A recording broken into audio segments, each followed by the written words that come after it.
have my trusty notebook here.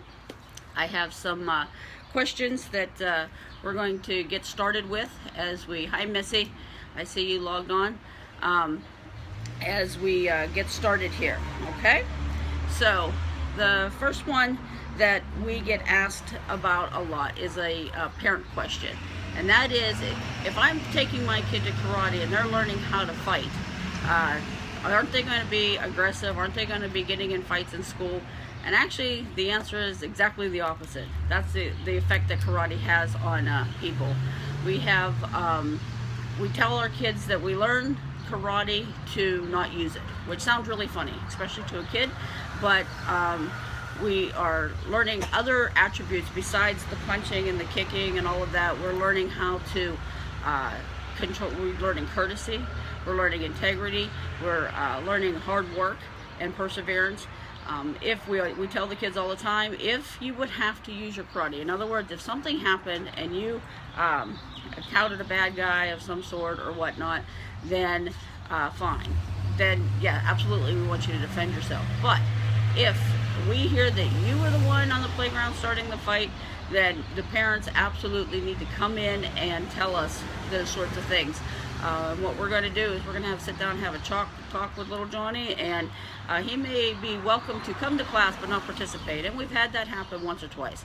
Parents have been very good. They want to drive that lesson home, and so we work with you to make sure that those sorts of things don't happen, because that is not our goal. Our goal is rather to teach them hard work and perseverance, that you with a lot of hard work you can get where you want to be. All right, another question actually that Missy gave me this week was, should you expect when you come into our school?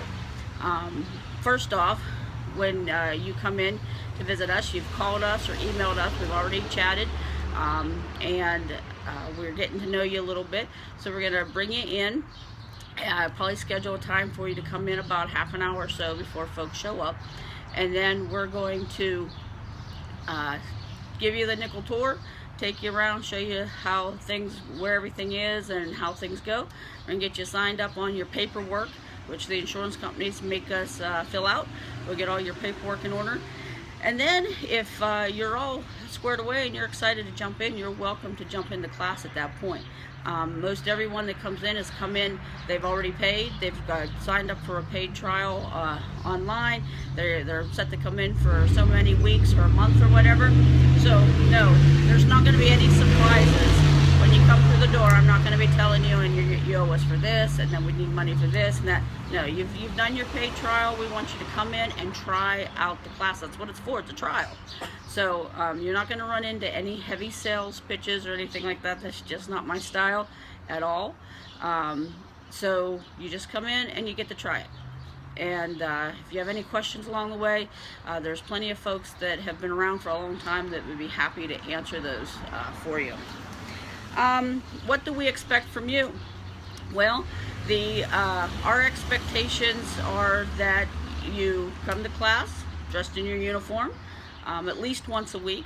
It's really hard, especially for kids, if you are trying to learn something new and you skip a week here, you skip a week there, that without the repetition, it's just really hard for it to stick. As you progress, as you get to about green belt, you suddenly realize that you're going to need to be here more than once a week to retain that information. There's a lot of information that you start to get at green belt, and it just keeps escalating from there, obviously up to black belt. So our expectation in the beginning is at least once a week. After that, of course, it should be more. In your uniform, neat and clean, please, especially in the summertime, clean that uniform, and be respectful while you're there. And as long as you're respectful and you play along, then you should have a lot of fun. Okay, let's see here. Our classes are in a church. Does that mean I have to be a member? No. We hear this one all the time. Everybody wants to know what the hook is. Oh, are you going to pressure me into coming to church? No, we're not going to pressure you into coming to church. You don't need to be. A matter of fact, most of our students are not members of our church. What that means is that you're going to take karate in a Christian atmosphere. We do pray before class. We do not force anyone to pray. We do not force anyone to participate. But if you have a prayer request, we ask for them and we pray at the beginning of class. You do have a Bible verse, one Bible verse to memorize for every belt level as you go up. And other than that, it takes place in a church. That's pretty much all that means. So hopefully that covers all of those. We do get that one a lot. All of those concerns about it being in a church. By the way, we are not just like hanging out in the church basement. The church has been very gracious. They've made a huge investment in us. And you'll come in, yeah, it looks like a church when you come in and go down, but as soon as you round the corner, it's like, whoa, wait a minute, there's a karate school here. We have a designated room, we have padded floors, we have all of the equipment that you would see in any other dojo across the country. Ours just happens to be in a church. Okay, what classes do we offer? Well, we offer Tiny Tigers, that's ages 3 to 6. Then we have our Thunder Dragons class, which is 6 to 11. And then we have our family class, which can be from age 6 up. And when I say up, I mean all the way up. We have no age limit on the top. And I'm going to get to that one in just a minute. Those classes are all a traditional karate class. That's what you would expect to see when you think of karate. It's stand-up punching and kicking, self-defense, board breaking, patterns, sparring. That is our traditional class. On Sunday nights, we have a Judo Aikido class. Now that is Judo, if you don't know, that's the art of throwing. And so it is learning how to take people down. Then it's also Aikido, which is the art of locks and breaks. And so it is using the person's momentum against them, and it's a lot of self-defense. And so that class takes the fight from standing to the ground in a lot of ways, and it's a lot of self-defense in that class also. It's taught by Mr. Henderson, and that class is on Sunday nights. Now we also offer a Fight Like a Girl class that is Friday evenings and Sunday evenings, and that is for ladies only. Fight Like a Girl's ladies only class. It is based on a martial art format, but it focuses primarily on self-defense and physical fitness. You have physical fitness goals that you have at every Jersey rank, and then you have self-defense that you do as well. So that is our Fight Like a Girl class. They are all different.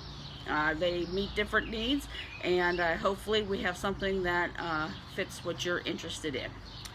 All right, about the old, am I too old? I hear this a lot from parents. I'm too old. They'll come in, hey, aren't you going to jump in with your kids? No, I'm too old. Or they'll try, and then 2 days later they're like, oh, I'm too old for this. No, you're not. You're just using muscles you've never used before. As adults, let's face it, there's nothing that we really do that requires our feet to go up. We don't just kick, we don't turn light switches on and off with our toes. So you get a lot of achiness in your hips at first because you don't use those muscles. So you're not too old. Everybody works at their own pace. That's the neat thing about martial arts. Yes, we all come together as a group, but within that group, everybody's at a different level and everybody's working on something different. And we're able to accommodate all kinds of physical ailments. We're able to accommodate age. We're able to accommodate those limitations because everybody's working at their own pace, even though we're in a whole group. And everybody helps each other out. So don't tell me you're too old. We have one lovely lady who's going to be 71 this year, and I would not want to meet her in a dark alley, okay? So just remember, you are not too old. You're just not used to this kind of activity. What was that? She probably does turn the lights on with her toes, Missy. All right. Let's see. I think that's all of the questions that we came up with that happen normally. These are things that we get all the time.